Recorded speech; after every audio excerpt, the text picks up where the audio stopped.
What's going on, everybody? It is episode 7. We are still going strong. Still getting the most views on the Jobber Knocker YouTube channel. All right. That's because of me, the Pegasus, the New Japan kid of Jobber Knocker, and Dom Feds, Dommy Feds, DF, D Feds. I don't know. I'm just coming up with stuff now. I love it. No, just keep The it man going. joining me on this journey that we're all going through. I've over 4th of July weekend, I turned one of my good friends, Roland, onto the podcast because he didn't know we were doing it.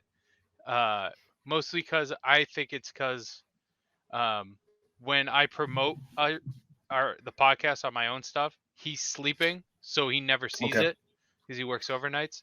So he listened to episode 6 and was messaging me, and he said what you've said. A few of my other friends have said, I can't wait for the G1 now. Like, I've had a few people reach out to me that after listening to this, they're getting pumped for the G1, which is what I like to hear. That's awesome. This is my favorite time of year. Before we get into it, look Dom, at us putting eyes on the 4th was awesome. It was awesome. Very low key. Went over to a friend's house for a barbecue, then hit the Salem Willows with the family. It was a good 4th. Very good. I gotta get my Willows before that Chinese place closes. I have to get it one last everyone's time. Everyone's up in arms about it. You gotta get over there. And if you get over there and you do make the stroll, let me know. I'll meet you over there. We'll fucking tear up. We'll tear up some arcades and some fucking Chinese food. The Willows are my childhood. The Willows are my home away. Salem's my home away from home. I almost cried when I heard the Chinese food place was closing, because everyone's up in arms about it. It's my favorite Chinese food place. It's the best dumplings I've ever had. Like, I think I've said this before. I don't know. My dad, I get my appetite and my weird food cravings from my dad. My dad's worked overnights for 200 years. And he got out of work one day at like 7, 8 o'clock, drove up to Salem, or came home, showered, drove up to Salem, got a chop suey sandwich. He was sitting on the hood of his car eating it at like 11 o'clock in the morning. My cousin Keegan and a bunch of his friends walked by, and he goes, now, just a preference, my parents still live in Derry, New Hampshire to this day. That's where they were living when this happened. So it's about a 45-minute hour drive. So my dad's sitting there eating his chop suey sandwich. Well, he got one chop suey sandwich, and my dad also gets a pepper steak sandwich because the pepper steak sandwich is so good. But my cousin Keegan walks in with a bunch of his friends, and he just stops and goes, Uncle Dave? He goes, hey, what's up? What are you doing here? He goes, oh, I just got out of work. I was hungry. What? What? So it's like 11 a.m. just smashing Chinese food. Yeah, I was hungry. I was craving the Willows because my dad grew up in Salem. My dad's from the area. I grew up in Salem, so it's just one of those things. So I have to go before. I think it closes sometime in August. So I got to get up there. It's going to be, it's like the last week or so, or the week before in August. Roughly when the season ends. But right. I usually get my chop suey sandwich, some dumplings, and then I go next door and get a popcorn bar because that's what my grandmother always got. Get a popcorn Love bar, it. get some hot water taffy. But I had a Fucking low key heck. fourth too. We had a few friends over, set some fireworks off, Cool. hamburgers, hot dogs, the usual. Love it. Today, though, we are, as you can see in the title, we are covering Block C and D. But before we get to Block C, Dom, did you catch the press conference? I caught the main guys, like our guys, the ones we talk about. So I haven't watched Right. the whole thing in full, but as for Osprey, Saber, Juice, Jay White, and actually Kenta too, I That caught just was all this, funny. and it's a quick. Dude, Kenta shocked me, but it's a great watch. It's on YouTube for free. Much with the whole press conferences on New Japan World, so there's no reason not to go watch this right now. Like, stop us, go on YouTube, watch these guys seriously, because the shit they in their 2-minute clips at best, some are maybe like 30 seconds to a minute. Like one of them was really quick. I forget who it was, but yeah, all of them. So I loved what I saw from it, and so it's their bread and butter. The other thing is that because it's not subbed. There's no subtitles. They did put the transcript up on the New Japan website, New Japan 1972, I think it is. I think it is too. So the full transcript is prescribed there, and generally it's a press conference. So like everyone's gonna go up there and be like, "I'm gonna win, and this is my G1," and what you expect.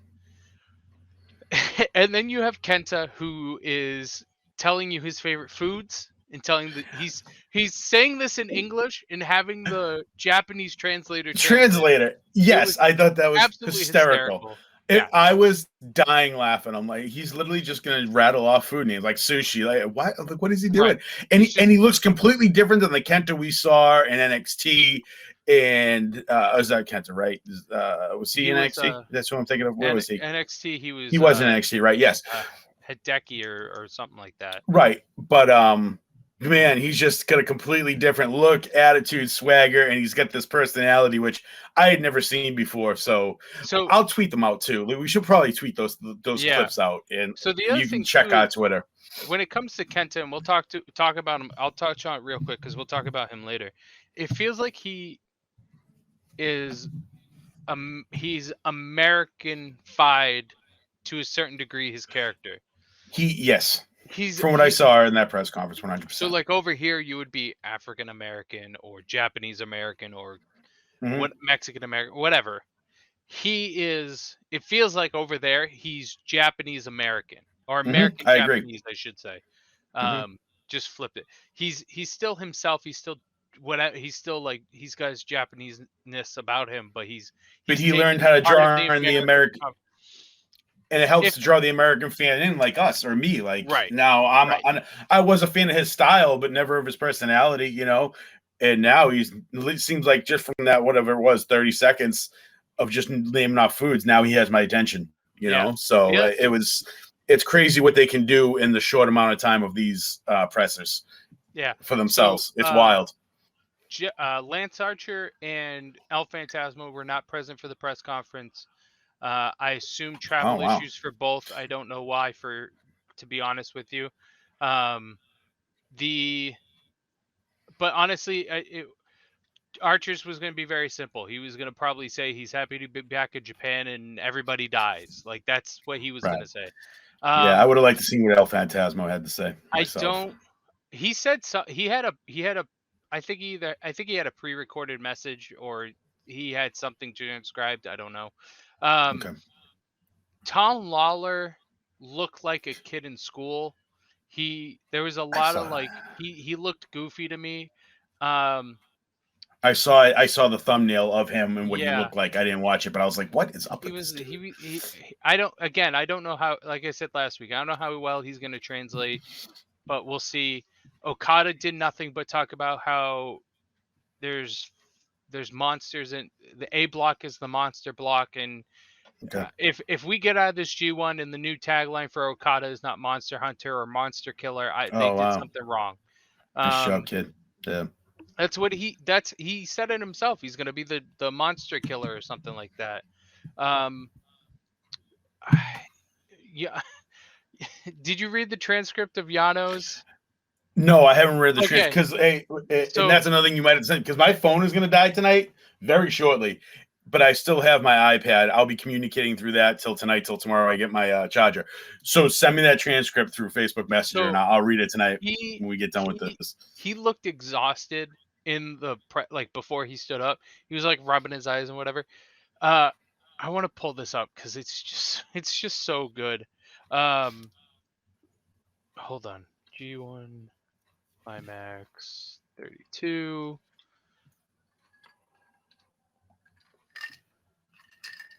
All right, here we go. We're gonna go with Block B, but it's just gonna be their news.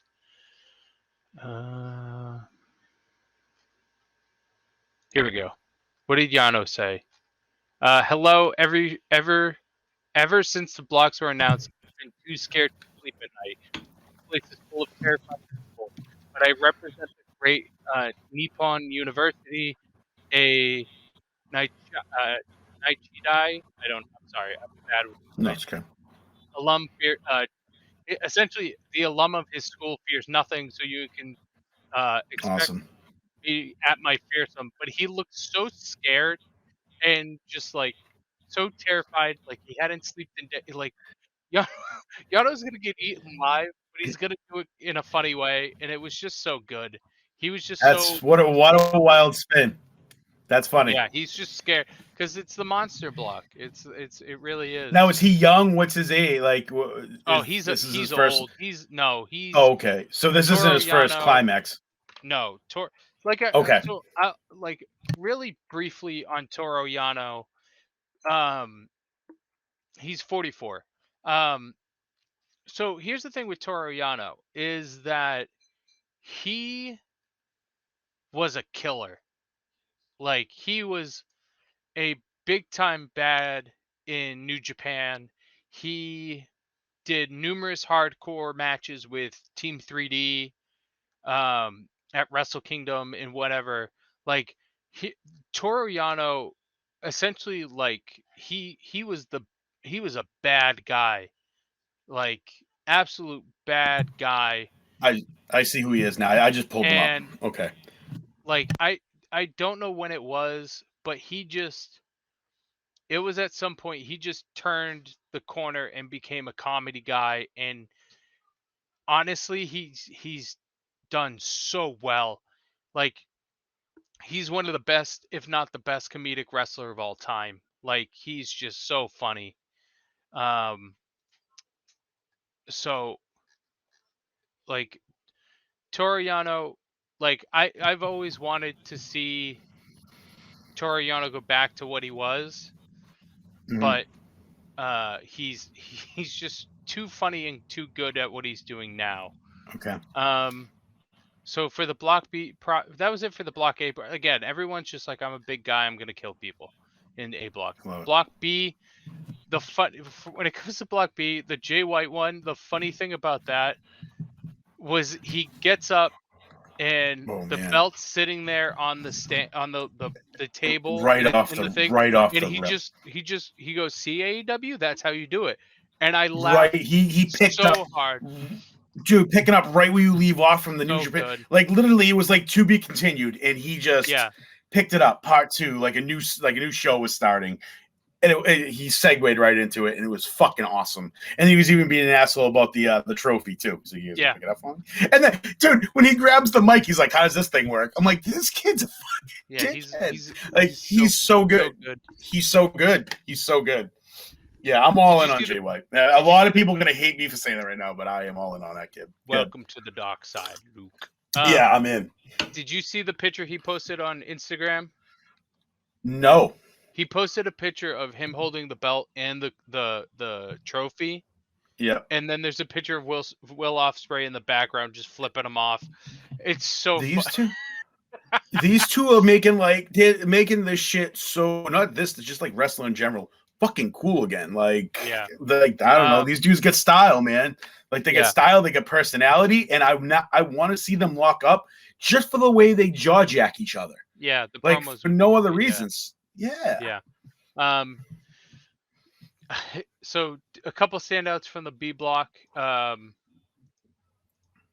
Chi, the opera singer guy that Yeah. we were talking about before. He essentially put over his YouTube channel, and essentially he said he's winning the G1 to booster his YouTube channel views. That's it. That's fucking He go awesome. he when I stream me winning this trophy, you know what will happen? I'll get a ton of ad money, a bunch of super chat tips. In other words, I'll make it rain. Naito or Okada, they might say they're money in the ring, but I'll really make it rain for New Japan and Bushido Road on YouTube. That was a quote from him. He's just here to boost his YouTube and win the G1.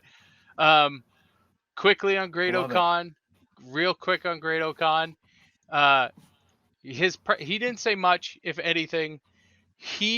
Though I will say, he was playing Genshin Impact during the whole press conference. What is that?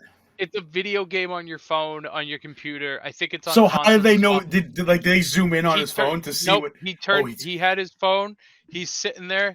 He's sitting there on his phone like this, and then he just turns it around and shows the oh my camera god, that he's playing Genshin Impact on his phone. I that's saw fucking the incredible. picture. I laughed so hard. So good. Um, Tanahashi didn't talk about Tanahashi in Block D. Tanahashi talked about wanting to eclipse Masahiro Chono's G1 win record. Chono has the most G1 wins at 5 right now.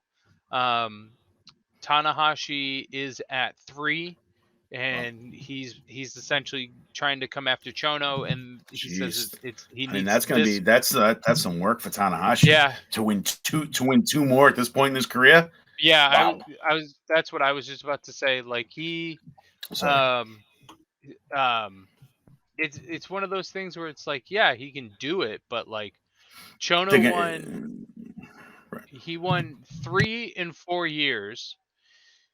He won 92, 90, or excuse me. Chono won 91, 92, 94, and then he won 2002 and 2005. So in 2005, how old's Chono now? Uh, Chono is 58 now. What did I say? 2005. 2005 was 17 years ago. So he was I can't 41 do when quick he won math. his last G1. And So Tanahashi's already over that. Tanahashi, yeah, Well over that, right? Well over Hiroshi that. Tanahashi, he's 45 right now. 45, and he So still needs two. he still needs. Here's the thing, though. I will say, and I've said this about like major sports. Yes, Tanahashi needs 2, and this is the most grueling tournament in professional wrestling. Period. I no bar none. The only thing that I think comes close is Tournament of Death, um, but or a death match tournament for for the most part. Um, so the other thing too, though, he is 45, and it is grueling, very grueling. But medicine and healthcare are much different than it was even back in 2005. So, and Chono's coming from older than that. He's 13 years older than Tanahashi. And So, we're talking Eastern medicine and healthcare, like the right, way these exactly, guys take it. And right. I thought that's where you were going, like as opposed to Western medicine now. But But I it's meant in general, in general, but the fact of their culture over there and what they do, right? ooh, yeah, it's So, so awesome. here's the thing, though. Can Tanahashi do it? No, I don't think he can. I think if anyone breaks Chono's record, it's Okada. Okada's at 3 right now. He'll do it. Um, but I think I don't think anyone is going to beat Chono's record. I'm a firm believer in that people that companies like to keep records for certain people because that's not all they have, but that's all they have. You know what I'm saying? Like like I mean, it's to a certain like extent. Look at the streak, like right. in kind of terms like that. It's I not know what all you're he saying. has, Right. but it's all he That's has. not. It wasn't a great example, but yes, I know what you No, mean. no, no. But it was because like here's the thing with Chono is like if you look at Chono's titles, right? He's got one. He's a one-time IWGP Heavyweight Champion, seven-time IWGP Tag Team Champion, one-time NWA World Heavyweight Champion. He won the Tag League once. He's won stuff. You know what I mean? But like his claim to fame is the 5G1 climaxes because it is billed as the most grueling tournament in wrestling. You know what And I it mean? fucking snuck up on me. I can't believe this thing starts at 4 a.m. this morning. Like, Yep. I'm fucking pumped, bro. I Yeah. was probably gonna take it after this. I'm probably gonna sleep, wake up wicked fucking early, and just go So I get have to work after it. tomorrow. I was thinking about doing it because I've done it before. That's I've the I've worst when yeah, you when see it I on the work. weekend. You're like, oh, I got the day off, and then you get to work, and you're like, fuck. That Luckily, happened I a couple only times during the yeah. G1. Sorry, Um, there Super was a Junior. few times when I worked at Starbucks where I would put New Japan over the speakers for like an hour, half hour because no customers were in there That's fucking and I awesome. could get away with it. Love Um, it. but Tanahashi seems. The other thing too is like I don't start believing somebody could break a record or wants or the company's thinking Oh, hold about on a it. second. Hold on.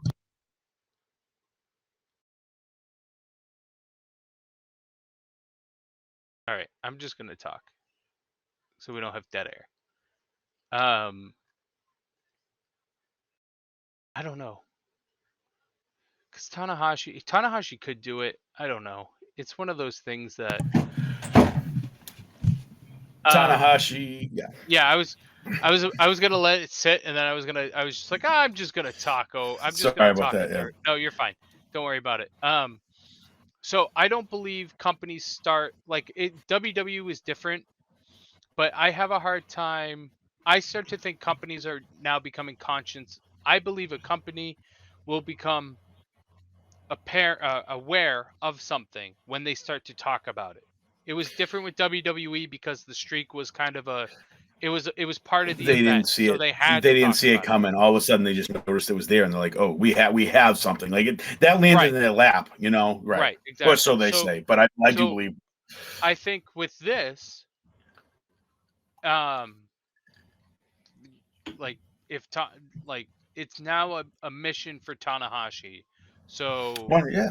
and but I don't like I said I don't think anyone's gonna break it. And if it's gonna be somebody, it's gonna be Okada. But I it was interesting to hear Tanahashi talk this way because I part of me wanted him to come into this press conference still hurt from the loss at Forbidden Door and use that going into the G1. Mm, Like I wanted to be like, oh, I was so close in at Forbidden Door. I'm going to use yeah. that loss to motivate myself to beat Masahiro Chono's record. Like he can still talk about Chono's record, but I Hmm. kind of wanted that little. I didn't want the abruptness of Forbidden Doors happened. We talked about it. We're moving on. It's almost like they don't want to associate it with what they're doing now. Right. Right. It's like it happened. We're done with it now. Moving on. Right. Um, Naito, Naito was like Naito was top babyface stuff. I didn't care for anything Hanare said. I don't care about Hanare at all. Oh, I said this to you when we talked earlier. So this is what Evil said. I will say this once again. In the ring, I am law and I am justice. If you do not like it, try and beat me, but you won't. Me winning the G1 is already decided. I read that and I went, "Shut up, Evil. Nobody cares. Oh, see, like No one, that no has one. me, but you know these guys better than I do. So I don't. if I hear a guy say that, that's turning my head and be like, oh, like he said he called himself the law and the justice. So, but here's the That's thing, that's though. pretty fucking awesome. But it is. But it's one of those things that if I Well, had, if you showed me a like Right. If you had a piece of paper over Evil's head, and then the corner underneath, I would have guessed too many other people, and then you reveal it to be Evil, and I'm like, I shut see the what you're fuck saying. up, Evil. I don't care. Right. I get that. You know Yeah. what I mean? It's because it's Evil, It's almost and like Dolph Ziggler saying it. Right. I get it. Yeah. right. Yeah. But And I only love I'd Ziggler, rather but I root. get it. I was gonna say I'd rather root for Ziggler than Evil. Me I too. just But yeah. like I just don't. I I just don't care. I and the thing is too. I know Evil has his fans, but at the same time, I know there's more people who don't care about Evil, and like it Right. shows in his title runs. Like it just shows in his two IWGP title runs. It just shows how much nobody cared. That's why He his seems like the he just exists. Like he yeah. doesn't do Oh anything yeah. to. Yeah. I can see Um. that. So I'm so I think the winner is coming out of the C block overall, and we'll talk about it later. But Yeah. I'm like the way if you read the transcript for the C block, I'm like between Zack Sabre Jr., Tanahashi, and Naito. I'm starting to get that feeling in my gut, like it might be a C block kind of year. Are we going to C block right now? Or are we No, still? no, no, no. I Okay. won't All talk right. about. Okay. I see what you're saying. I'm just saying, like reading Yeah, the transcripts, I'm gotcha. like, and like just seeing how Zack Sabre's been, and like I I'm liked just his pre. I liked him in the press conference more than I thought I would. Kept calling everyone dickheads and yeah, like, yeah, he was pretty good, man. yeah. I've been treated like an absolute dickhead, was what he said. Hmm. And we're desperate. And New Japan is desperate for the old guard to win. It's what I was He saying. came It's with what some. I've been I was saying. gonna say he came with some truth that needed to be said. Oh, also cashing in the UK. Yeah. So So, it was report. what's your take on that?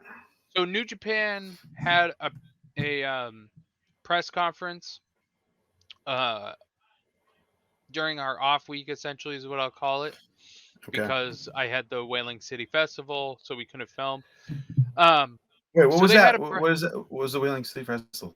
so it was a like a carnival Did you set it in up? New Bedford. No, no, no. Me and Oh. the wife were selling at it. Oh, We had a okay. table. Oh, that's cool. Do you Yeah, like it a was vendor? Friday through. Yeah, it was Where Friday was through it? Sunday. New Bedford. You should let It's me know like when you do shit like that, though. New Bedford would have been tough, but I know. I'm if you saying do that, if it was an hour for us. It's like 2 hours for yeah, you. if you do that more local, let me know. I'll come by. I will. We sold at Salem last year. I don't know if she's going to do it again or not, but Cool. All right. so So when but last week you're doing that, this so press they had conference a press happens. conference, yeah, and they essentially what they said was the big takeaways from it were that they're going back to the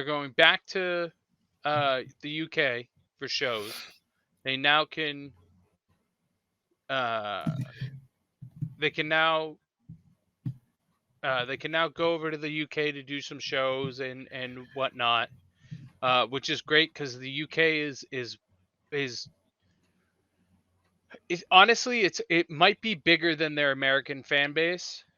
Like the UK loves New Japan, and because it's such an easier trip for the talent, essentially. Like I think America's closer technically, but but like the New Japan talent has such a footprint in the UK with Rev Pro, especially Tomohiro Ishii. Like Ishii's beloved over in the UK, so the fact that they're going back over the UK is a big deal. So For shows, what's the actual partnership there? Because Osprey still has the Rev Pro title, right? so it's Rev So, Pro, yeah. It's but what so them in New Japan? What is up with them? so the thing is I said this to you in one of our earlier episodes Yeah, I when think we I were remember talking us about touching on young it. boys. Yeah. So Shooter Umino, who was on the Forbidden Show door, he's Mm. over in the UK doing his excursion. Uh, and there's So somebody it's just else a over lot of there. talent exchange. There's nothing really Yeah, in. it's more like it's more so Was it like like Evolve and NXT like that before kind they of bought him up? not Okay, really. I'm just I trying to draw understand what some you sort of right. comparison No, to I understand what understand you what's going on there. Yeah. right. I understand what you're trying to say.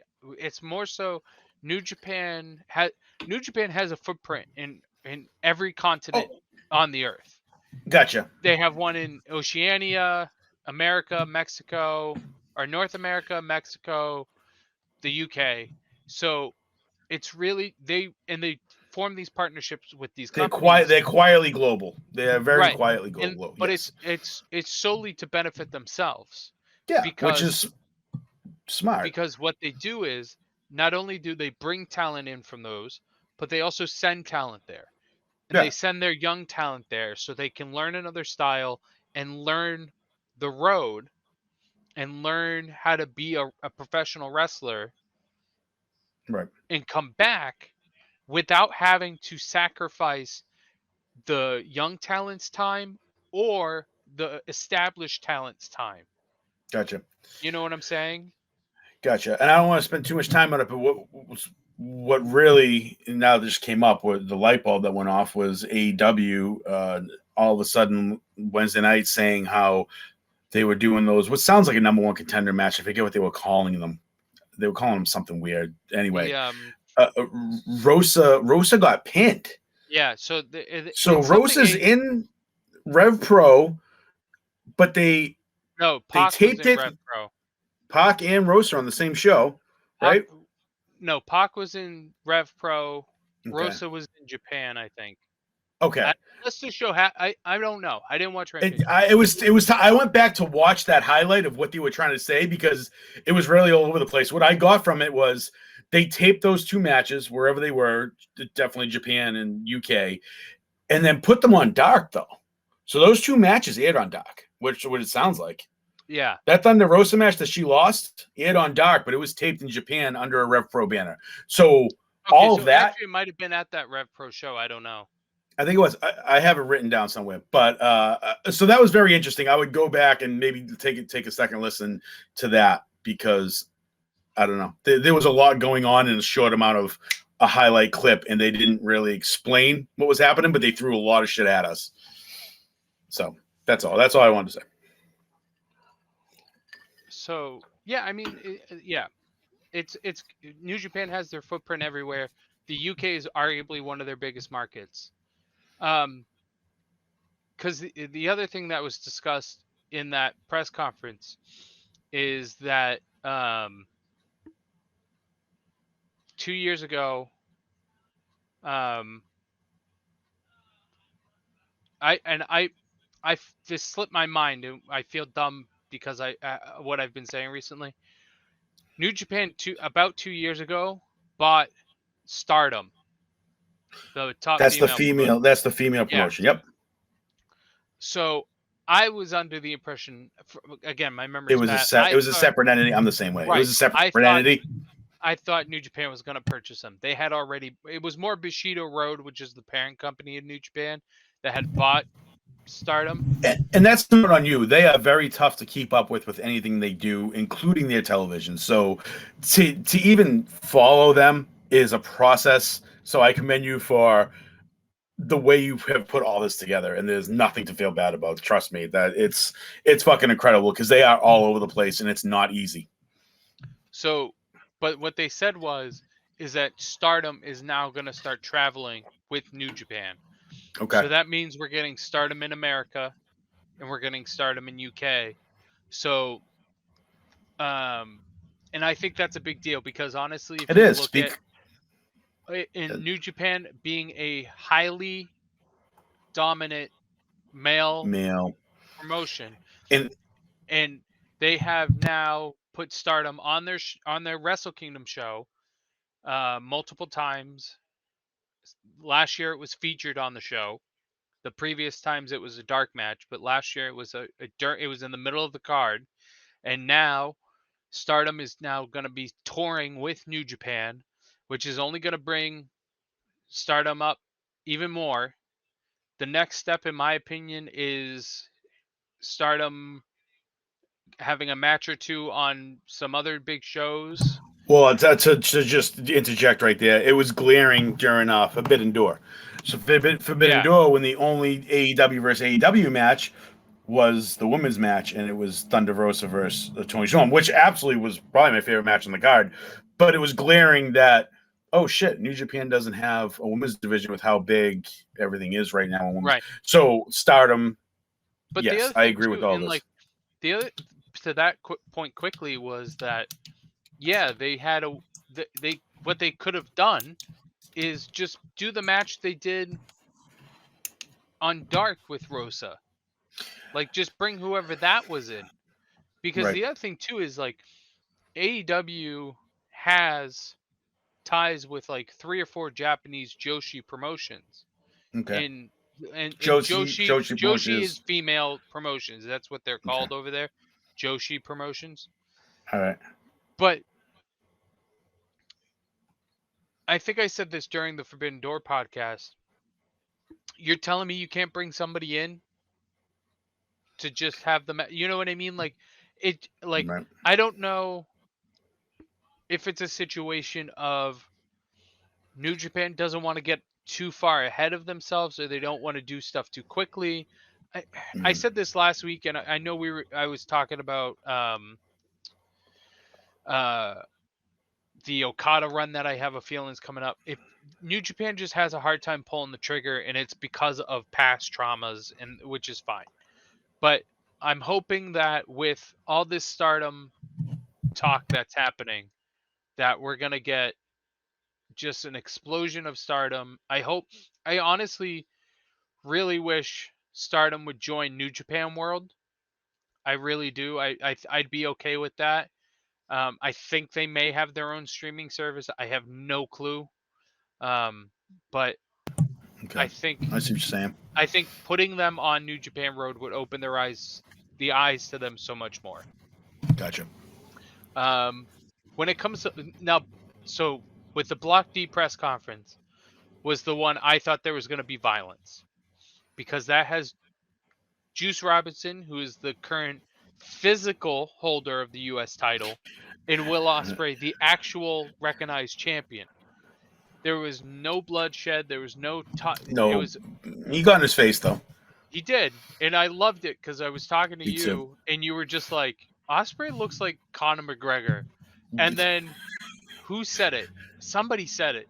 Was it Yujiro? Oh, Or someone was it? referenced Oh it no, during the it press was El conference. Phantasmo. El Phantasmo called Retweet Will something. Ospreay Jake Paul. Conor- No, he called him Jake Paul, and I was like, all right, that's fair. I was like, there you go. That's It fair. is. Like that's what he's doing, but he's doing it so well. Like he doesn't look like a carbon copy. He's making it his own style, even though he does look just like that. Yeah. Like, yeah, he's fucking awesome. But Juice, what do you think happens when Juice actually gets this title back? Do you think when he said it's in the shop being worked on? Oh yeah, that makes me think he's bringing back he's bringing a new version. I Right? do too. I think so. So I think what's gonna happen is whenever Ospreay faces Juice, the Will Ospreay's gonna leave with the title, regardless of the result. And here's the thing: that's the right move. I want to make this very clear. If there's one clip, one person you watch from this presser, it is Juice Robinson.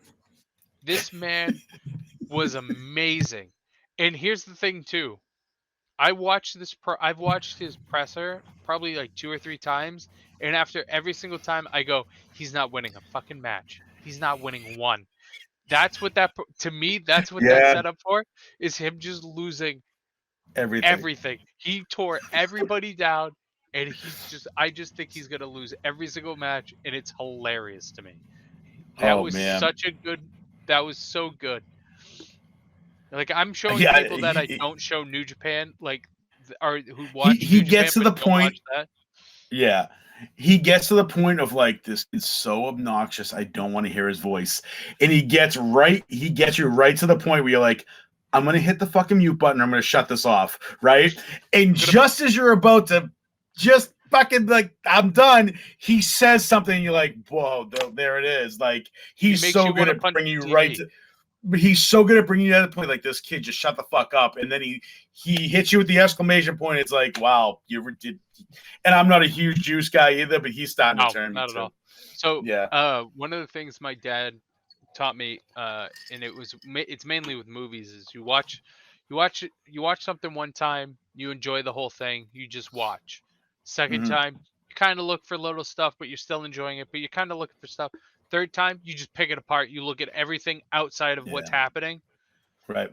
So the second time I watched that Robinson promo, there's a point. I forget where it is.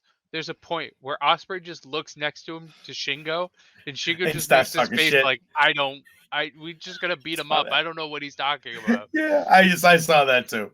Like Yeah, Shingo's just like, it's fucking good, man. what is he talking about? What's he saying? Right. Right.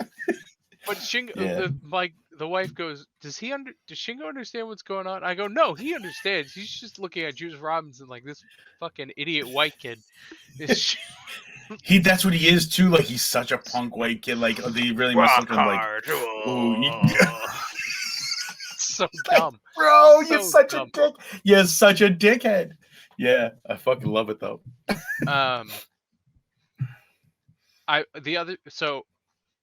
My favorite swear word is cunt. It's my absolute I have favorite. that in the notes. I have So, that in the notes. I couldn't when believe Will you dropped it. Ospreay said, I'll bash, he's talking about the US title. Bash that fucking thing over your cunty skull. I lost my shit. It was like, I gotta need the fucking. That was such. I was like, Incredible. I turned to the wife and I go, it has other ways you can use it? I didn't know that. I added it to my vocabulary. Yeah. I was Bash like, that it's a fucking thing noun? over What the your hell? cunty skull. Oh my god, it was so good. I was hollering, bro. I was fucking hollering. So good. Okay. That's enough of the press conference. Again, Yeah. go back and watch But see, it. that's how good it is. We just It's 40 so good. minutes of just fucking It's fun. so good. Fun. It's a really the press conferences are very if that doesn't underrated. draw you in, yeah. If you watch a press conference and you don't want to watch New Japan, you're not going to want to watch New Japan. So start there. And I understand, if that doesn't do it for you, then like I get it. But understand New Japan not wanting to sub them. I understand it. It's nice a too. press conference. It's too much effort for a press conference. We're just gonna do the transcript. But then it also it's keeps such a nice that thing. it keeps that like this is New Japan wrestling. Like I don't know. This is like, the nerd part for me. Like everything has a lot of things have like that nerdy bit. Right. Watching the press conference is the nerdy bit to me. Yeah. Like it's that stuff you don't need to watch, but the nerds are watching. You know what I mean? Fucking everyone should be watching. But yeah, I know what you're saying. Yeah. So you watched the whole thing beginning to end? Yeah, I did. Yeah, that's awesome. I watched it beginning to end, and then I read the transcript. Sick. Because I can't pick up what they're saying, but I can kind of pick up on like tone and kind of what the feeling is, and like I knew Tanahashi was talking about Chono because he said his name, and right, and like so I pick up on little things. I don't know what they're saying, but no, but you can like but I was more so watching. I was more so watching to see if there'd be a fight in either the A block or D block. So a ship breaks off, like ship pops off on these things, like it gets not physical? always, but it has happened. Where, I mean, it happened at Best of the Super Juniors with El Desperado and Doki. They got into each other. They got into it with each other, and they're on the same side. I love it. So, all right. So let's talk about the C block. So C block.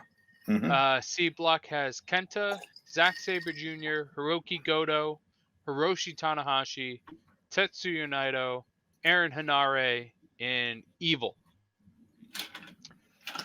I said it a little while ago. I think the winner's coming from C block. I think it's Kenta, Zack Sabre Jr., Tanahashi, or Naito in that order.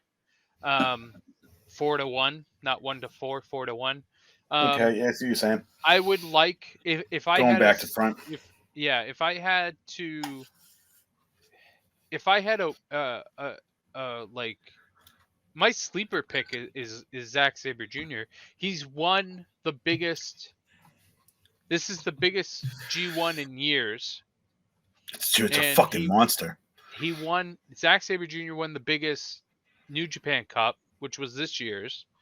So he's in it for the long haul. So like I think he can come out of this block, but I said it last week. I hate it because I think New Japan's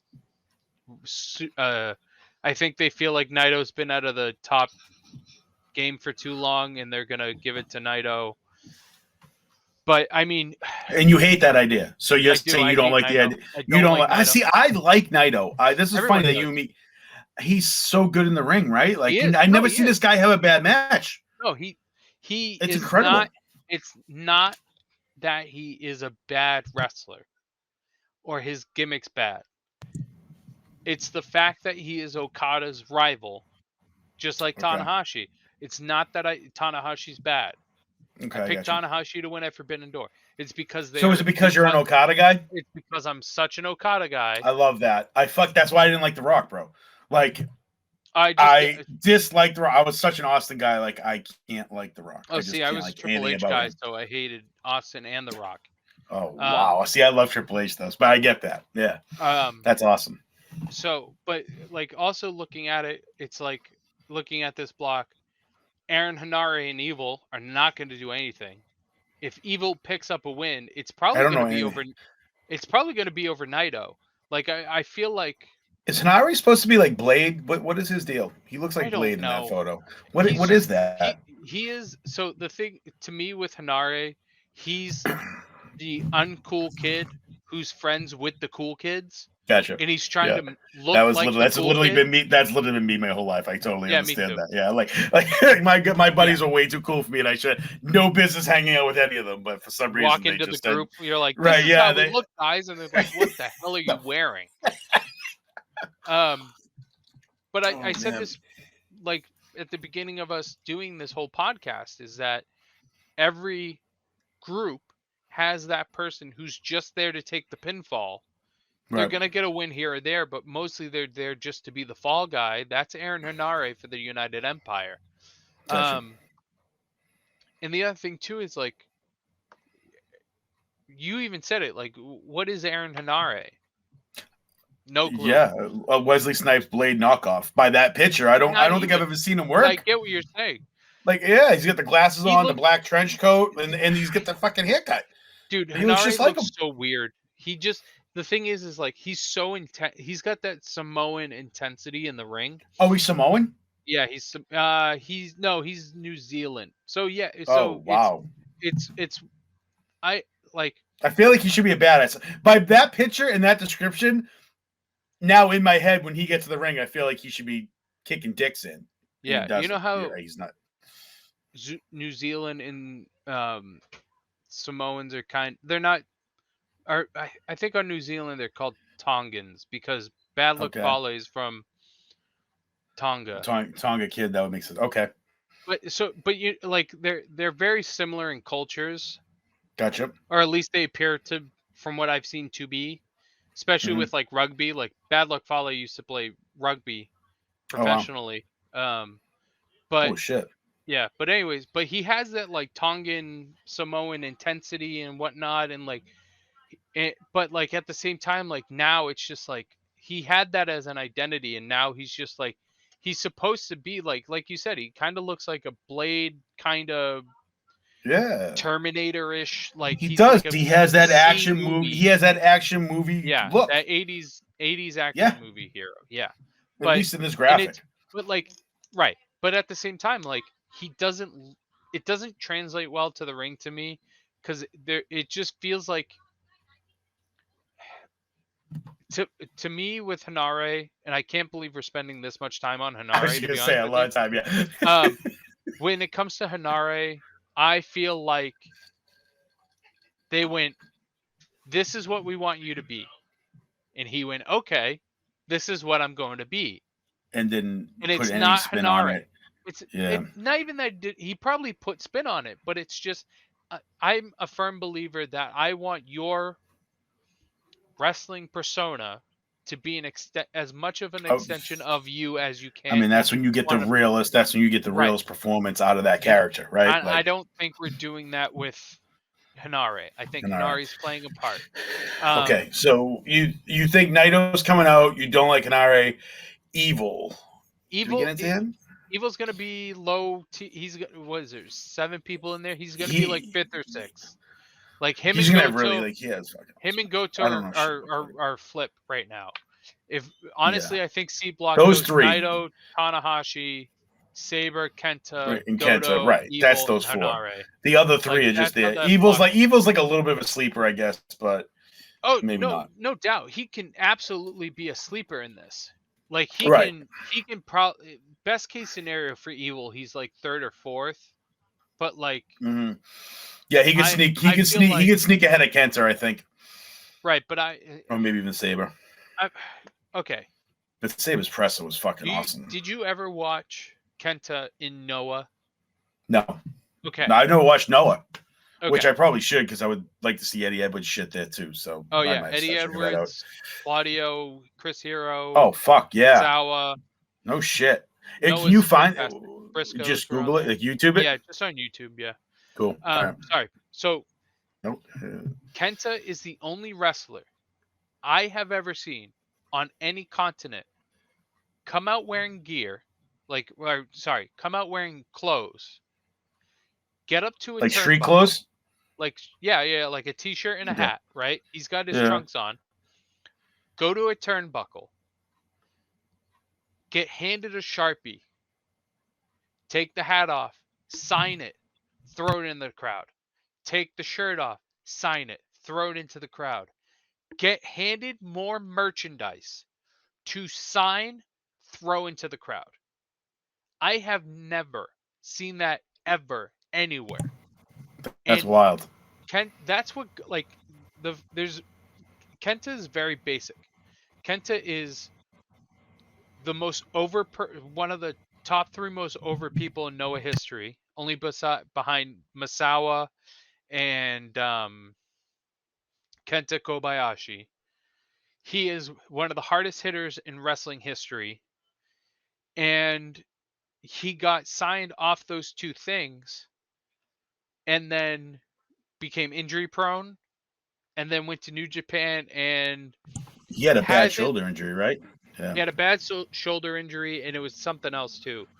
But I was so excited when he went to New Japan because I went, fantastic. Kenta's back in Japan. He's going to be the Kenta of old, and we're going to get a multi-time IWGP World Heavyweight Champion Kenta. We have not gotten that between the pandemic and injuries and him. So it starts now. I'm hoping so. I would love for Kenta to come out of this block and win the G1. Okay. I would I'm like if you gave me like 2 wishes for New Japan, like I can only have 2, one of them would be to give Kenta a mega run, because I don't know, and I know Vince McMahon has been accused of, well, I didn't make you, so I'm not going to make you a star. And there are exceptions to that rule, like AJ Styles. But like there is the adage. Fucking loop there. You threw me for a fucking loop there. I wasn't sure where you were going with Vince, getting accused of shit. He's been accused of what? Making everyone a star that comes in. No, AJ was already a star before he got there. Right, but that's what I'm saying is that if you come from somewhere like AJ with TNA, where you were their top guy, and then you come here, you're not going to be a top guy because Vince didn't make you. Because I didn't make you. Yes, right. He absolutely has that stigma. Other than AJ, who is pretty much the exception to the rule, which is what you probably just said. Well, I was trying to look something up. Yeah, I see what you're saying. But like, perfect example. Who should have won between Sting and Triple H at WrestleMania? Why are you gonna do this? No. Fuck. Why did Sting get super kicked for no fucking reason? That's what I'm saying. And assassinate a fucking character. Why? That's what I'm saying. Yeah. So like there's part of me that has that in the back of my head of what New Japan's thinking with Kenta. So you think New Japan has that? But he was there first. Oh, he went to Noah. So he went to Noah, WWE, then to New Japan. And don't get me Gotcha. wrong, he did Gotcha. stints in New Japan because Noah and New Japan have a working Stints, but relation. he wasn't a New Japan guy. No, he was a I'm Noah trying guy. to see where his first match is. That's why I'm like, I was So- looking to see if he wrestles on the weekend, or Friday or Saturday, because now I'm interested. Because now I want to watch his first match. From everything you just Right. said, his Well, first match is must You're see. gonna watch all the matches. I'm gonna I- quiz you. Oh, you know, I'm watching all the fucking matches, but now I I have gotta ones make sure I watch highlighted. all the matches. I'm not watching dude, these tag matches though, bro. I'm no, sorry. no. Like, If you I'm don't, watching the climax matches. yeah, Like, if you watch just the climax matches, that's fine. why are they gonna add all this shit? Like, all the fucking. Why am I seeing 8-man matches? Okay, because here's the thing: is that, and I'm glad you brought that up, because if you go to the New Japan website and you look at the schedule, you'll see this. I'll throw up. Now that I know how to video edit, I'm gonna throw some up. Yes, but cool. Like, the reason New Japan does this is because they understand that the G1 Climax is a grind. It's not just a grind for the wrestlers. I get that. It's a grind for everybody else. So if you have a month of just singles matches involving the G1 Climax competitors, by the time you get to week 6, no one's going to care. Everyone's going to be dead. But now you add in... I understand that. I completely get that line of thought process, but a fucking 8-man tag with not one guy. Their multi-mans. They love it. They fucking. Oh, actually, you know what? Kent is in an 8-man, but on the weekend. But I don't see him in a one-on-one. But the thing too is that this I like that they're doing. They're bringing people in. Like, not only did they bring in Filthy Tom Lawler, but they brought in Royce Isaacs. They brought in Royce Isaacs is fucking dude. He exploded. Have you seen him? Badman Tito, who's going to be tagging with Jonah. They've brought in people outside of their typical people, because here's the other thing too. In past years, they would just if I'm just going to use Tom Lawler for example. New Japan goes, "Hey Tom, we're going to bring you in for the G1." He's like, "Fantastic. I would love to come over." Instead of pairing him with Royce Isaacs, they would pair him with insert young boy here from the and there's history. So I see what you're saying. They're not instead of bringing somebody in to team with Tom Lawler that he's comfortable with, which would make sense. They would give him Kosai Fujita, or you know what I mean. Just some. I know what you're saying. Young boy that can take the fall for Tom Lawler, and we don't have to worry about it. It has no effect on Tom Lawler whatsoever, but we have a match for him. So now they're bringing like I said, they're bringing Badman Tito in for Jonah. They're bringing Royce Isaacs in for Tom Lawler. So it's fantastic. And you don't have to do that with Lance Archer, because Lance Archer has Suzuki Gun you can put him with, and he's fine. Gotcha. What are your thoughts on C Block? I'm kind of with you on everything you said. So you said you want Kenta, but you think it's going to be Naito. I do. I'm subscribing to the reports that Naito was kept off Forbidden Door for health reasons, and they're gearing him up to win the G1. Oh, so you've actually already... Wow. The conspiracy theorist in me, and the full-on belief that New Japan will never make me happy 9 times out of 10. Yeah, well, keep willing that into existence, and it'll keep happening. Keep saying it out loud, Conway. Keep throwing it out into the fucking universe, and it'll keep showing up in your fucking mailbox. So keep that up. I'm gonna go with Zack Sabre Jr. Definitely in. Do they do finals of the block? They should. I'm not sure. It might come back. It might come back to like it's probably gonna come down to the final day. If Zack Sabre doesn't win the C block, he's involved in the outcome of the winner of the C block, who I don't know who it's going to be, to be honest. Tanahashi, I mean, doesn't, like you said, he needs 2 more to get a total of 5. He needs 3 in total to pass the record. He needs 3 in total. Okay. So, I mean, they could sneak him one here. Yeah, so I'm going to go with Tanahashi or Sabre. If you were to ever, just to go off what you were just saying, if you were to ever sneak Tanahashi a G1, it was 2001 and 2002. Or excuse me, it was 2021 and 2022. Yeah. You sneak him the pandemic ones, and we don't hear, and we are not. Nobody bats an eye. You Right. sneak him this one, you're gonna. It's not gonna happen because Tanahashi's a god. But like, you would you have riots in the streets. You know what I'm saying? Like, Right. you don't sneak the biggest G1 you've done in X amount That's of true years. too. And especially Like, with him on the downside, like, and I love him, but right. yeah, in the ring, he's tough. And it has been for a while. Like, I didn't want to say it for a long time, but now that like he's exposed on a bigger level, yeah, people are seeing that his age has caught up with him, and everything they've been saying on commentary is true. So he needs to figure something out to change. He needs to change something, because going forward isn't going to be fun if you're a Hiroshi Tanahashi fan. I don't think. And I want it to be. But you can't keep giving him these kind of wins and having him performing the way he is in the ring. And I even hate saying it. The words coming out of my mouth make me want to throw up, because that's how much I love this guy. You have not done a 4-block G1 climax since 2000. Okay? You cannot, quote unquote, sneak him this win. Okay. All right. So Zack Sabre Jr. out of the C block, and there it is. All right. That's what I got. Praying to God it's Kenta or Zack Sabre Jr. I don't even like Zack Sabre. I like him. I don't love him. I love him at times and in certain positions. I'm not 24/7 with him, but yeah, I'm taking him here. His press conference kind of put him over the top for me. It's going to D block. It was a great press. It was a great press conference. Now for D block. Yeah, we have a fucking wrap here. El Phantasmo, David Finlay, Yoshihashi, the Billy Goat, the IWGP United States Heavyweight Champion, the leader of the United Empire, the longest reigning Rev Pro champion of all time, Will Ospreay. We have Shingo Takagi.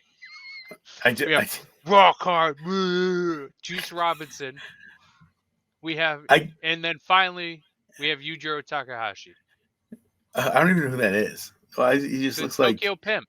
He looks like something out of the fucking Beat It video with Michael Jackson. Like that. Like, fuck's going on back there? Just worry about Muffin Ass when he comes out. That's all. And worry about what? Muffin Ass. That's the name of the girl who's going to come out with him. Her Instagram is Muffin Ass. I'll have to check that out. I kind of like this block. I mean, aesthetically, I enjoy it. I think it's. I like 4 out of the 6 guys, 5 maybe. So I am. A block and D block are the most exciting blocks to me. This one, I think, is either going to be won by Will Ospreay or Shingo Takagi. But I think this is going to be the most competitive block. You know what I'm saying? They could go 3 to 4 ways. There's 4 ways they can go. In my eyes, there's 4 ways we can go with this. Yeah. It's Ospreay, I think one Takagi, of the 4, me and Robinson, and Phantasmo. I don't think Finley's getting it. I don't think Hashi's getting it. I don't think Yujiro's getting it. I definitely don't think Yujiro's getting it. I'm sorry. You said Juice, Shingo, Robinson, Ospreay, and Phantasmo.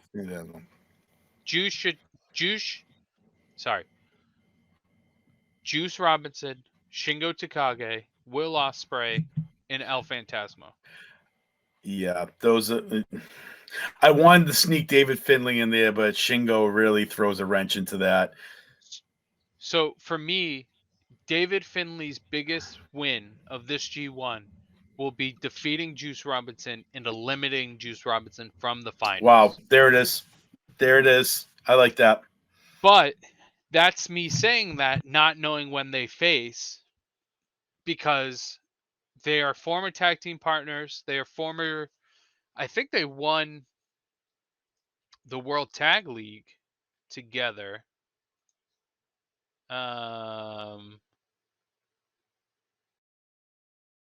Night 18, the final night of the night before the semifinals, it's Will Ospreay versus Juice Robinson. So we're not getting that match till the end. Osprey and Juice is right before the semifinals. Yeah, it's the last match. It's literally the main event of night 18. So Well, that that's makes good. sense because of the championship. Okay, yeah. Right. Yeah. Right, But right. what I'm saying is that, like, why did I come to this page? Oh, that's why. Okay. I forgot why I went there. I was like, what the hell? This is what Yeah. New Japan does to you, though. So Juice Robinson and David Finlay won the 2019 World Tag League together. Mm-hmm.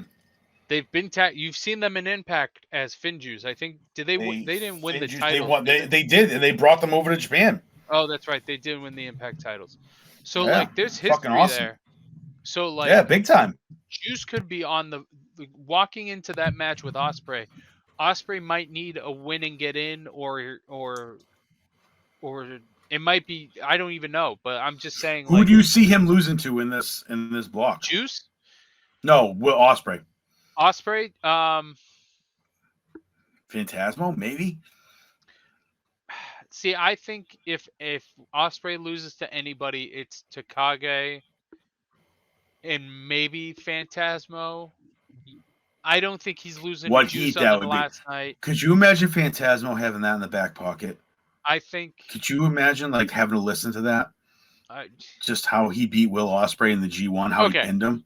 That'd be fucking. So let's talk about Phantasmo real quick, because Okay. Phantasmo is an interesting case. Because for the first time since 2013, we have somebody who will compete in both the Best of the Super Juniors and the G1 in the same year. Okay? So there's only been 1, 2, 3, 4, 5, 6, 7, 8, 9. Phantasmo makes 10. That is done Both the Best of the Super year. Junior and the G1 in the same year. So he's in a top 10 elite list there. Well, in that list are the first person to do it was in 2000. Tatsuhito Hito Takaawa. I'm sorry. I don't even know. He won the 2000 Best of the Super Juniors. He only got 1 point in the G1 Climax that year. In 2001, Jushin Thunder Liger did it. And Minoru Tanaka did it. Liger won the Best of the Super Juniors and got 3 points in the 3 points in the G1, placing 5th. Tanaka got 2nd in the Best of the Super Juniors and only got 2 points in the G1. Liger did it again in 2006, along with he's fucking Koji awesome. Kanemoto.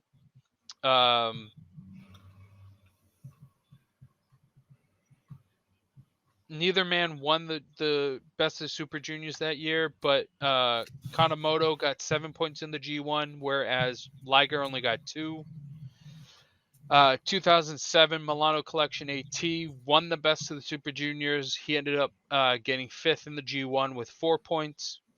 In 2008, Wataru Inoue won the Best of Super Juniors and then took 6th place in the G1 with 4 points. And then Finn Balor did it twice, 2010 and 2013. He won the Best of the Super Juniors both years. He took 5th place in Block A with 8 points in 2010, and then 4th place in Block A with 10 points in 2013. So if you just look at the history of it,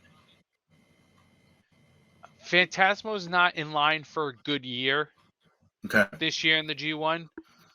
Like, obviously I'm not going to average it out, but like just looking at it, it looks like Phantasmo, if you just go by history, Phantasmo is going to be like, I don't know, 3rd or 4th in this block. Low, with the floor being 5th, just that, like, you know what I'm saying? Like, gotcha. He took 2nd in Block B at the Best of Super Juniors. So like I don't know. I if there's anybody like if you just look at the history, it's like he's also in in his favor. He's in a good block for his style. 100%. This block is going to have maybe the best. I mean, I really have to look at them, but this is the first block I'm looking at. I'm like, wow, I want to see a majority of these guys match up. Because you have two. Well, the other thing too is you have two former, including along with El Phantasmo, Osprey and Takage have both won the best of the Super Juniors and have been IWGP Junior Heavyweight Champions multiple times. Has anyone won? Has anyone won the best of the Super Junior and the G1 in the same year? No, That's never happened. Never even come close. Okay. And the winner of the best of the Super Junior isn't even in this, is it? No, because Hiromu won the best of the Super Juniors. Okay, right, yeah. All right, that's all I need to know. The best showing was Kanemoto in 2006. He made the semifinals of the G1 and won the best of Super Junior. And no, he placed third in Block B in the best of the Super Juniors. So that's wow. Okay, all right, got it. The best showing of a winner was I guess that's the best question. Devitt in 13. He placed. He wins. He won the best of the Super Juniors undefeated. Best of the Super Juniors. Wow. Undefeated. Holy shit. And then placed fourth in Block A with 10 points in the G1 Climax. So that's the best showing of a G1. Was the last one in 2013 with Balor. So I mean, honestly, in my opinion, if it's not Osprey or Takage coming out of Block D, it's an upset, and it's the toughest block. I think outside of Block A and Block. I agree with that. If I had to rank the blocks, it's C, A, D, B as the toughest blocks. My three for this block is Osprey. I have Osprey coming out, like period end of story. I would actually love to see him. I would love to see him coming out undefeated. I before you said about Balor, that's where I was going to go with him. But I got Osprey coming out of here. Shingo or Juice behind him. Phantasmo is my wild card. But I think what happens is Osprey comes out of the D block, but gets beat by Phantasmo. If he has a loss somewhere, it's going to be against Phantasmo. That's my guess. Because he needs something coming out of this. Do you think? And I think that's it. Do you think anybody can go undefeated this year? Because I don't. Osprey might have the best shot, but he also, I think, has the hardest tough. I would have to look at his schedule. I don't even know. Like, I'm looking at the schedule literally weekend by weekend, day by day. Like, I think we looked ahead a little bit in previous episodes, but as of right now, going forward, like I'm looking at this morning, whatever it is, tomorrow morning, and Sunday, and then that's all I'm doing until we get to. Just looking at the pictures of the blocks, I don't think anyone's going undefeated. I think you have to have at least 2 losses. I think Will might have 1 loss coming out of. So all these guys wrestle each other once or twice. What happens here in D-Block? They all go through each other once, and then we're done. And then the winners of the blocks do a final 4. Yes. Okay. I think it's. So 1, 2, 3, 4. So we have 6 matches here, and then 8. So that's 8, 9 total matches. That would be 9. Yeah. Right? You get 9 total. If you have to win the whole thing, you're wrestling 9 matches, if I'm doing that math right. Maybe 10. Yeah, 6. And then, no. If you're wrestling 6, no, it's 8. It's 8. Because you wrestled the 6 matches. Yeah. Semifinals. So, okay. Finals. So all right. So you'd have to go 8-0. He has to beat up this whole block. I can't see him. Maybe Juice. I think he loses to Takage. But I think Takage loses to probably Phantasmo and Robinson. Yeah.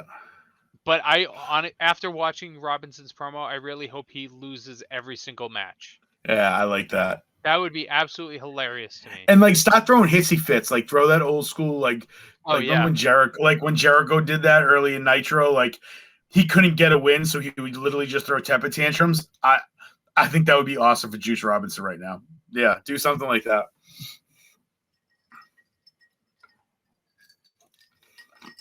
yeah. D Block. I can't see anybody going undefeated. Will Ospreay Okay. could do it. I think I mean, he I'm absolutely just a could Mark do it, but Ospreay fan. I don't think he's going to. I don't know. So this is what I want. I got Ospreay out of D, Saber out of C. I think I do like that. And then those are the two blocks that match up. So A and B, B and C. I think so. Would that be how the final four goes? Winners Let me of. see if I can pull. Let me see if I can find it, because it might tell Yeah, you. I mean, that would make sense. I would think. Yeah, but it never makes sense. Right. I mean, ideally, and they won't do They this. won't. Of course, they won't. They might wait. They won't tell us, which sucks. Oh, they're not even going to tell us how the final I just four went matches to the up. web. No, they just said X versus X, and Yeah, it's to be determined. So ideally, I mean, this is not going to happen.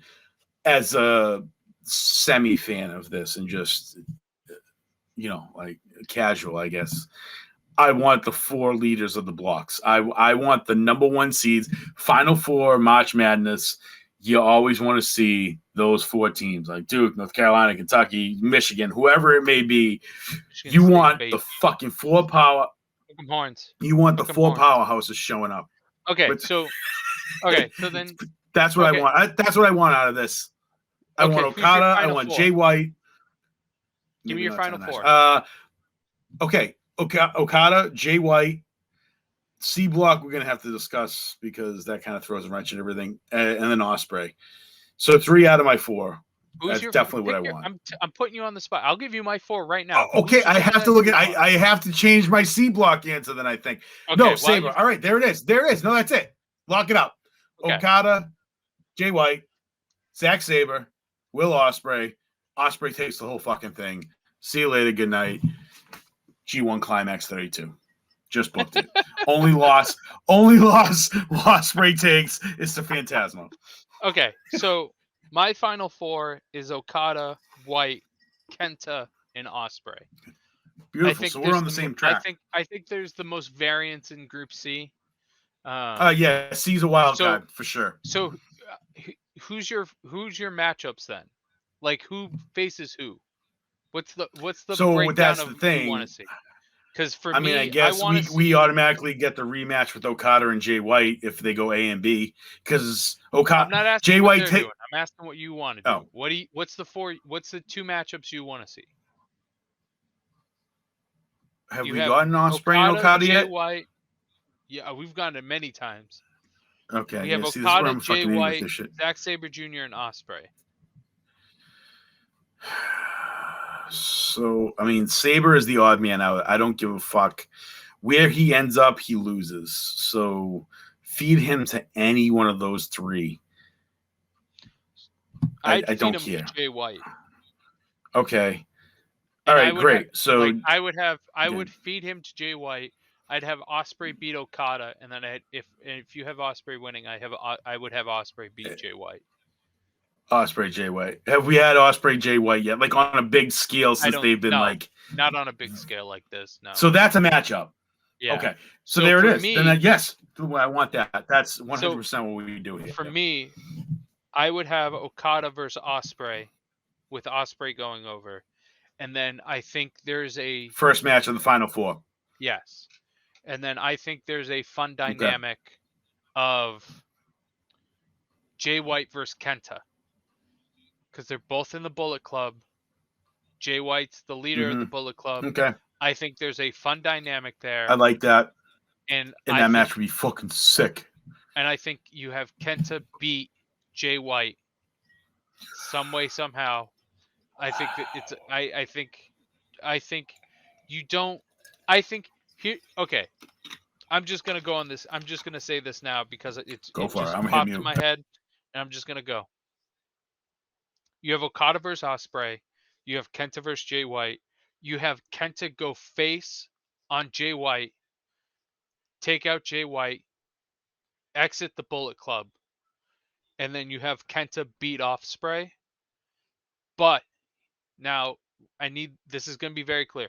Kenta wins the G1. We get full force Kenta. Ospreay still makes it to the title picture of Wrestle Kingdom because Wrestle Kingdom will be 2 nights. So okay, so just so we know, and this is for me too, and anyone listening who hasn't watched G1, the winner of this G1 climax, it's essentially Money in the Bank rules. The winner has a contract they can cash in for a championship at any time. Okay. No. So okay, go ahead. So see, this is where you help me. The winner of the G1 climax gets a briefcase, yes, but it's for the contract in the main event of Wrestle Kingdom. So what's the difference? The main event isn't a world title. It's not a world. It's not always a world title match. No, it is. But what I'm saying is, Money in the Bank is anytime you want it. Yeah. As long as there's okay. This is just. I'm sorry. This has to take place in Wrestle Kingdom. Yes. Gotcha. So it's what main event do you want? Do you want the day 1 main event? Do you want the day 2 main event? So they need 2 main events. So you have Ospreay versus Jay White on night 1, and then you have Kenta versus Ospreay in night 2, and then from there I don't care. But I think you have the opportunity here. If I'm booking New Japan, I'm turning Kenta face, and we are going full force Kenta. We are going deep into Kenta because knowing Kenta's history in Noah, like I said, take a hat off, sign it, throw it in the crowd. Take your shirt off, sign it, throw it in the crowd. And there's just somebody standing at the turnbuckle looking up, just handing him stuff to sign, throw, sign, throw. It is such a unique thing. And I think with fans being able to cheer to a certain degree again, coming up in the G1, I think with everything coming up, I think this is your chance to have Kenta take everything that he learned in America and do Noah Kenta better. Yeah. And Noah he has Kenta all the ingredients in the pot. Yeah, Noah Kenta was the underrated best wrestler in the world. Like he was like, I think there is a regional bias in the best in the world conversation, and that's why like I don't think CM Punk was the best wrestler in the world. I don't think Daniel Bryan's the best wrestler in the world. Like I don't think MJF is the best wrestler in the world. Right now, it's. I agree with you on all those things except Daniel Bryan. At one point, he probably was, but go ahead. No, he was probably at one point, but I'm just saying, like it's such a subjective debate that like we've had this conversation before, where, well, if they never succeeded in the WWE, how good were they? Blah blah blah, and like to me, it's like that's a bullshit. That's a bullshit. I 100% agree. And I'm not a WWE hater. I know I've said it before. I want to state the fact that I've been with WWE since like 1986. But that stigma of if you win in the WWE, you're not great until you win in the WWE is completely fucking false. Yeah. Fuck off. Go ahead. But to say CM Punk was the best wrestler in the world at his time, and you have Kenta. He wasn't even the best wrestler in that locker room during his title run. But like, and I love him. I love Punk. But I'm just saying, like, my more point is just like, sorry. My more point is that, like, yes, they're very good, but at the same time, you have Kenta, you still have Kobayashi, you have AJ Styles at that time, you have Samoa Joe at that time, like I'd even put names like Nigel McGuinness, Davey Richards, Kevin Owens. Like there was just so many names in a certain at any given time that I think Roman Reigns is the top 5 conversation for best wrestler in the world, but he's not. He's number 4 at the highest. Like let me tell you how shocked I am to even hear you say that. Wow. You just blew like I never thought I'd hear that come out of your mouth. That's fucking awesome. Like if you're and I'm ranking the not top disagreeing. wrestlers in the world, if you're ranking the top 10 wrestlers in the world right now, in my opinion, there's anywhere from 4 to 6 in this G1 right now. Wow. Like, and part of that is bias on, like in Kenta's case, it's nostalgia bias, but Yeah. like I get it. Jay White, Okada, Ospreay, It's Tanahashi, fucking Naito, loaded. like this G1's loaded. And It's there's a fucking reason ridiculous, it's dude. 4 blocks. There's a reason there's 28 people. So, should we get into the card for this morning? Or tomorrow morning, whatever you want to call it. Saturday at whatever it is, 3, 4 a.m. But Do you before want to we run? get You to want to that, run it down? Okay, yeah, we can run it down. But before we get to that, I have Kenta winning the G1. Okay. Dom, you have Will Ospreay winning the G1. Yeah, all day. All day Ospreay, baby. I think yours is more likely. The fanboy in me is there with you. I'm such a fanboy. It's sick. But I don't remember the last time I was this all in on a superstar. Really? But no, and it's not just because of recently. Like I superstar jump. Like so bad. This isn't me like, oh, brand new shiny new toy. Like been on this kid for a while, been waiting for it to happen, and it's happening right fucking now for him. So, and I hope he's on that cusp of like superstar, right? Like superstar. And within the next 6 months to a year, I feel like is going to say a lot for what happens with Will Ospreay. So the thing too with Will Ospreay, and he's partly the reason why I believe it's either him or Naito at the end of the day. When you boil it down, it's either him or Naito for the G1, is because he needs the G1, and that's it. If he wins the G1, and that goes to his presser when he started saying that. And again, like we'll tweet it out. He really just needs. That's it. That's all he needs. To be completely honest, and like in as much as I love what he's saying, there's a part of me that has to call him out on this. In actuality, all he needs is the G1, the junior heavyweight tag titles, and the IWGP heavyweight tag titles. Okay, in so actuality, that's what he needs. But he is he has won the Best of Super Juniors, New Japan Cup. Like if you really wanna like be a stickler about it, he needs the G1, both tag titles, and both tag team tournaments. You know what I mean? To win everything. Right. But for singles.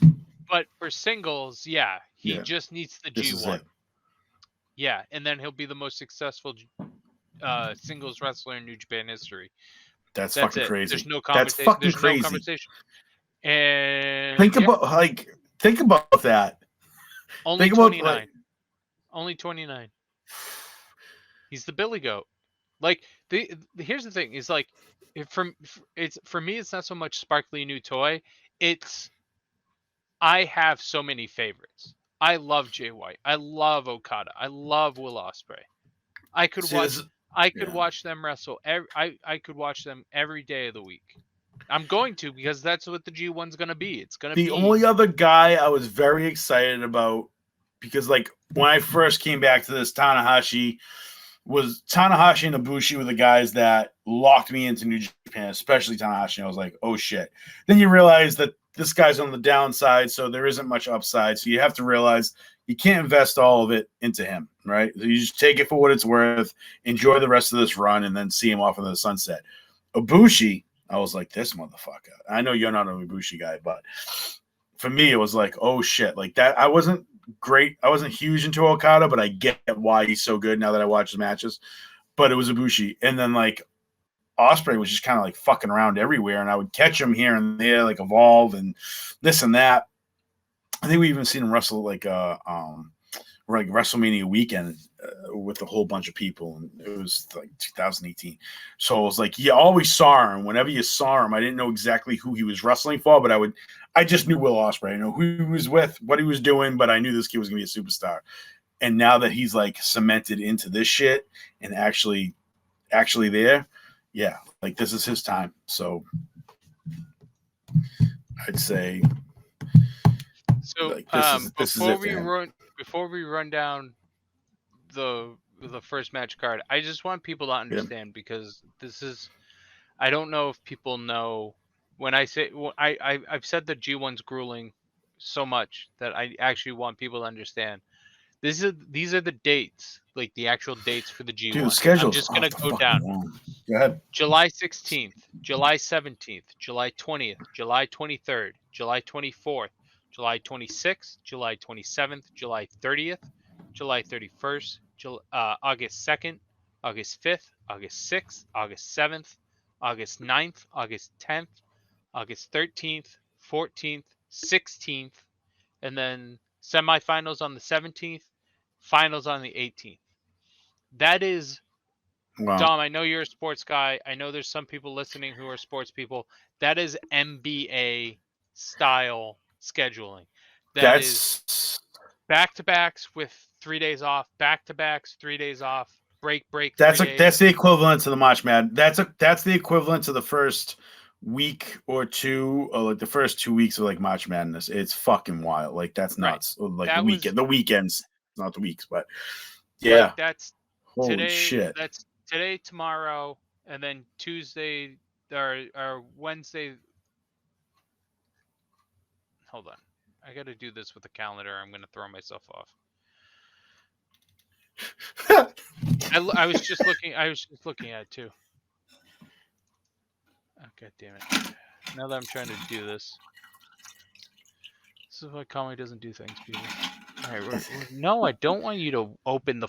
I do. Cover my whole screen. Oh my god! I actually printed out just an August calendar just for the G1, just one calendar printed out with just what's going on G1 all to itself. Okay, so that is Saturday, Sunday. That's like a Wednesday, Thursday, I think. No, Wednesday, Saturday, Sunday. Tuesday, Wednesday. I was gonna say there was a back-to-back midweek. Tuesday, Wednesday. Tuesday, Wednesday, then Thursday, Friday, then Tuesday, Wednesday, or Tuesday, Thursday. No, Tuesday is the second. Then Friday, Friday, Saturday, Sunday, and then Tuesday, Wednesday, Saturday, Sunday. Tuesday, Wednesday, Thursday, Friday. Yeah, because it ends on a Thursday. So the last week of the G1, I'm shocked it ends on a Thursday. They don't care. I thought they would. They don't. You're right. They're not. And they don't need to because it's not. They don't need to because for people like us, it's going off at 2 a.m. So most people that are watching over here that aren't you and me are just gonna catch it when they wake up and watch it. So that makes sense. Well, that's the thing I said to Nessie when he first was talking to me about joining the job or not. Nestle.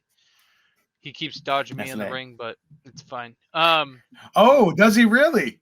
Yeah, he keeps dodging. Do I have to get a Nestle Fierce Conway? Do I need to? Yeah. Oh yeah. Because I can do that at the next. Oh, okay. So okay, coming for you, Nestle. So. But that's the thing is like you guys were writing for weekly shows. You were writing reviews for weekly shows. And I'm like, dude, New Japan runs Monday, Wednesday, Thursday, Friday, Saturday, come back next Tuesday. You know what I mean? There's no. Yeah. And the other thing too is like, I want to be clear too, is that a lot of them are just like house shows. I know I use that term a lot. They're not. They're just like they're. Just I look at their taping schedule and like what they do. It's fucking strange. Yeah. Yeah, you're gonna see, if when you watch the G1 this year, you'll see it. There's gonna be a few. I bet you there's a few shows where it's one stationary camera that's like away from the ring. There's no roaming camera. There may not even be commentary. They've done that in the past where it's just like far away Wow. camera on the ring, no commentary, no bells, no whistles. It's just bare bones, and those are the matches as a viewer that are the grueling to get to or get Gotcha. through, and it's matches you want to see, but because of the presentation, they're just like so grueling. Gotcha. All right, so what's night one? So night one is Saturday, right? Saturday morning. We'll just do the G1 matches. We won't do the undercard. Yeah, just give me the G1. First one I have is C Block tournament match, 30-minute limit, Tanahashi versus Hanare. That's Tanahashi. Tanahashi all day. D block tournament match. Okay, so they do all the blocks. All right. So I'm reading. I'm sorry. I'm figuring this out as I'm reading it. Next is the D block tournament match. Osprey and Phantasmo right off the rip. Wow. That's Osprey. I think But if there's they a only day one match upset, up once, right? yeah. Oh shit. So If there's a day one upset, it's either gonna be Phantasmo or Sonata. All right. So I have to. Yeah, I got Phantasmo here. That's how they're gonna kick this off. That's how they're kicking off the fucking D block with Osprey losing Phantasmo. That's what I got. And then the B block. Oh, so they're going okay. So the B block tournament match, Sonata and Jay White. I get Jay White. I have Osprey winning against Phantasmo. Oh, sorry. I have Sonata beating Jay White. There's always so you're doing the opposite. Okay. There's a day one upset. Okay. I think it's gonna be Sonata. Okay. So you got day one upset of Sonata minus Phantasmo. Got it. Awesome. And then, oh, fuck. We talked about this last week. That's right. 2 weeks ago. A block tournament match. Okada and Jeff Cobb. So here's the thing. I have Jeff Cobb beating Okada, but that's not an upset to me. You know what I'm saying? I see what you're saying. It isn't, but it is. I think in a tournament. But in a G1 Climax tournament. But the thing is like, I understand what you're saying, but like, if it was anybody, to be honest with you, looking at Block A, if it's anybody but Jeff Cobb beating Okada, it's an upset. It's nobody. Yes. I don't think, right. I think Jeff Cobb is one of the two people that can come out of Block A. So the other person being Okada. So if Cobb beats Okada, now Okada's got to make sure now Okada's on the back step. He has to fight his way to get through the monsters to get ahead of Cobb now. You know what I mean? But at the same time, if Cobb loses his next match and Okada wins, they're at square one again, except for Cobb has the tiebreakers. But if you're going off just points. But I'm just saying, like, my more so point is that it's not a huge. It's not an upset, because like Sonata being Jay White is an upset because Jay White's gonna run through that block and Sonata's gonna be like, he might be third, he might be second in that block, but but I don't think it's. Go ahead. No. I was gonna say, to be honest, that's, I mean, as much as we're getting excited about the other matches on the card, Okada and Cobb is the match. Like, yeah, it's the main event for the reason. It doesn't even come close to, like, Osprey and Phantasmo will be fun, and Sonata and Jay White will be good. But I guess on paper, like, seeing those two matched up the first night, it pops off more than anything else on the card. Like, I will say though, wow, you have great matches, right, in blocks B, D, and or A, B, and D for the night one, and then you give us Tanahashi and Hanare. You could have given us anybody. You could have given us Naito Tanahashi. You could have given us Naito Kenta. You're giving us Hanare and Tanahashi. Maybe they're giving Tanahashi a layup. But here's the thing: are they though? Are they? I don't know. I don't. Is Hanare gonna beat Tanahashi? No, No. He needs a decisive day one. Like, I am here. I'm fucking Hiroshi Tanahashi. he needs a decisive win over this kid Hanare. Yeah, over Blade. No, I Like, agree 100%. I'm just saying, like, you're gonna. I would There's fucking the cynic in if me we're is kicking the going. day off like that. If there's the cynic in me is going. you- You're giving Hanari that match because you just hate Tanahashi, don't you? You assholes. Oh. All right, so that's Saturday and then Sunday. Oh, you want to talk about Sunday? I mean, I might as well because since we're Sunday. both these shows are gonna happen before we talk again. Yeah, we're gonna. I'd like us to talk on Tuesday, if Great. possible. Yeah, that's fine. I can always fuck it. Yeah, NXT can hold off till Wednesday morning. It's fine. Well, I mean, I don't care about female Darby Allin turning heel. All right. I fuck her and don't. What a joke! All the women in that division, all the women in that locker room, and we got the city skater girl running shit. We have women like Nikita Lyons, Beast Mode, and we give a 21-year-old girl who thinks she's Avril fucking Lavigne a shot at the world title. Or don't even. She's the worst. Okay. She's the fucking shit. Right. All right. So Saturday we have. No, Sunday. Sunday. Yeah, you all fucked up. Sunday B block tournament match. Oh, so they're doing it different this one. Yeah. Now they're just. The thing is, it's just like New Japan's. This isn't how the card's going to shape up. Night 1. This is the opening show. Here's a apparently great card. Because and then the next day is. Yeah. Literally. I'm telling you. What the fuck is this? Dude, I'm telling you, the only shows that New Japan books well are the first day of the tournament and the last day of the tournament. You said that about, yeah. Best of Super Junior. See, okay, so hearing what you said about Best of Super Junior and now knowing their format, seeing their format play out for a whole tournament live time, now I'm like acclimated to what to expect. You're fucking right. Holy shit. This this morning, I am so excited for 4 a.m. and Sunday can screw. All right, so we got. It's like, all right, everybody's excited for the G1, right? We're starting Saturday hot. We're starting. Keep the momentum roll. At least the weekend. And they're like, everyone's like, yeah, we're here for the G1, and they're like, great. All right, we'll see at the. We'll shut see it at down. day 18. We'll see. How do you not keep that weekend going? All right, so we got B block tournament match: Ishii and Tai Chi. Yep, Tai Chi. I have Tai Chi winning that. I guess so. Yeah. I mean, I always want to take Ishii just because he's Ishii, but this is the kid with the awesome presentation that comes out with the wicked hot chick. Yeah. And then just looks like. But I mean, it's so hard to beat this guy, especially when you're a small dude like this. Like. Yeah, but Tai Chi. I understand what you're saying. That's a big win for him. Yeah, I mean that'll be a big win for him. So all right. I have an Ishii rant that I'll save for another day. Okay. So you know what? I'll follow you with that then. You swung me. I mean, I just see Ishii and immediately say Ishii. So you're right. I need to pump brakes. I don't even think you're thinking wrong. Yeah. Again, an Ishii rant for another day.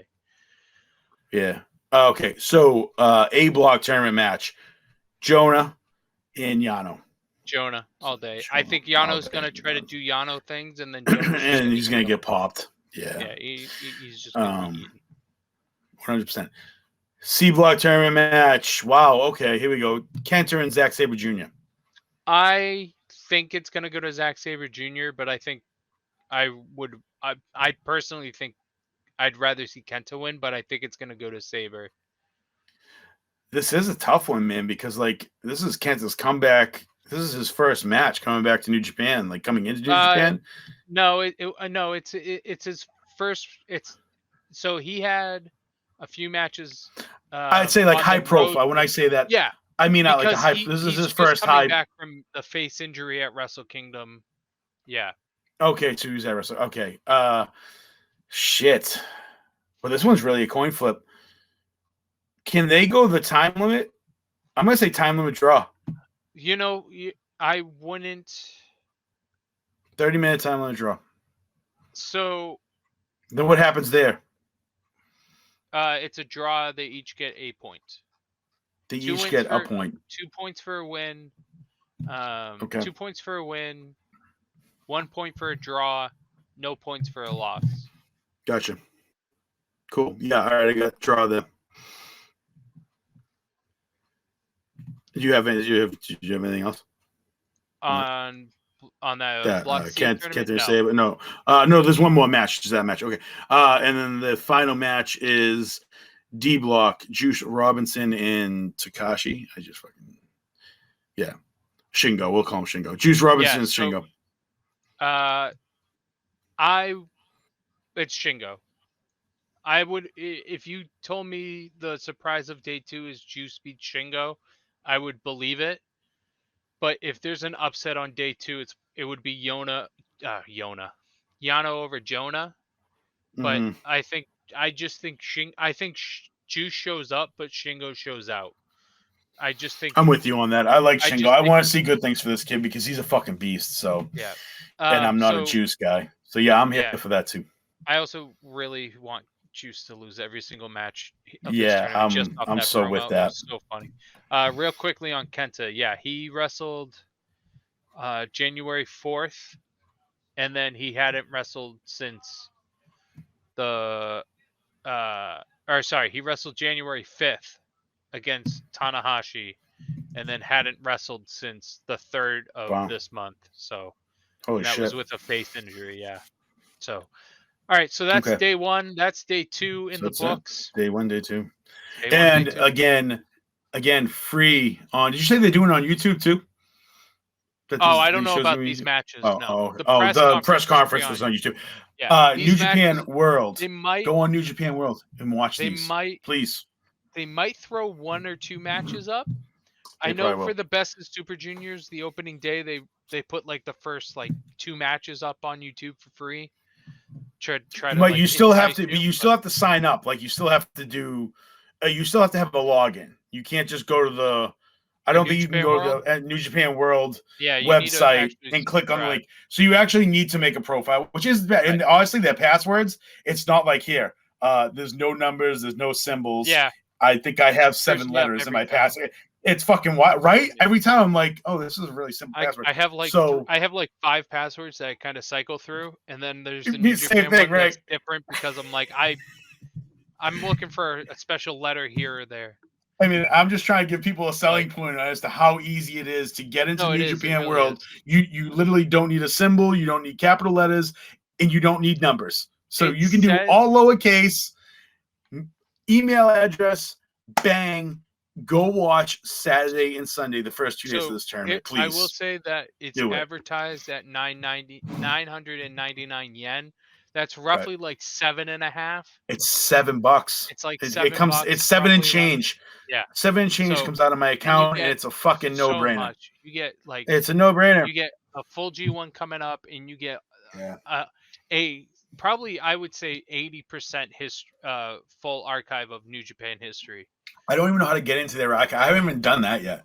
God help me. I'm off for the next few days. Like shit might get. I'm still figuring it out because because they redid the website recently. So like there's a lot of fucking history in there. All right. Yeah, that's good. Okay. You can watch. Like if you find something. You talk about watching old matches from 30 years ago. You want to watch good Hulk Hogan matches? I'll show you some good Hulk Hogan matches. The only thing I've ever seen is him and Muta, which is like, and I know it's like the match, and Japan is crazy. But him in Japan is crazy, man, and like we don't get into it. All right. Anyway, we hit a buck. We hit $1.50, and I did not think we were gonna hit $1.50 tonight. But it was this. I feel like this was a good 150. So shut it down. We're G1. We're in the G1. It started. I'm so excited. I am excited. Now. It's starting now. Like right now. Yeah. All right. I'm editing this episode tomorrow, and it's going up tomorrow. Let me know what you need. I'm here all day, kid. I got nothing going on. I'll be sitting by the fucking pool with G1 season, putting highlights up. Let's fucking go. All right. For Conway, or I'm Conway. For Dobby Feds, this has been Conway. This is the New Japan podcast on the Jobber Knocker channel. Top views, top rated, baby. Nestle ain't shutting us down yet. We'll see you guys next week. Let's go.